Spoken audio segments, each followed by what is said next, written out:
सर्वांना नमस्कार। आज स्वतंत्र भारताचा 80वा स्वातंत्र्य दिन।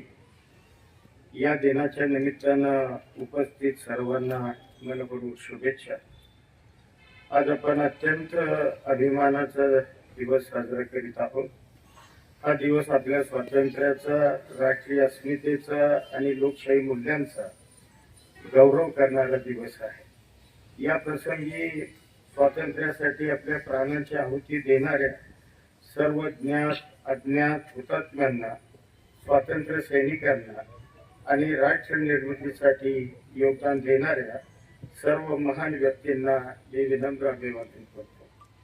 ज्या मातेनं छत्रपती शिवाजी महाराजांसारखा महान युगपुरुष घडवला, त्या जिजाऊंची जन्मभूमी आपल्या बुलढाण्याला लाभली, ही आपल्या सर्वांसाठी अभिमानाची बाब आहे।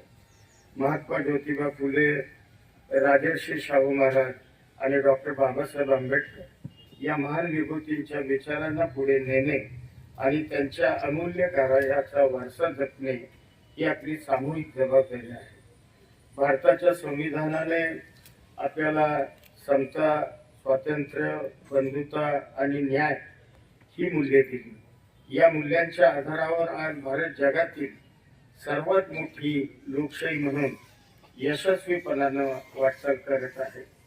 राज्याचे मुख्यमंत्री देवेंद्रजी फडणवीस, उपमुख्यमंत्री एकनाथजी शिंदे आणि उपमुख्यमंत्री सुनेत्राताई अजित पवार यांच्या नेतृत्वाखाली महाराष्ट्र शासन सर्वसमावेशक विकासासाठी कटिबद्ध आहे।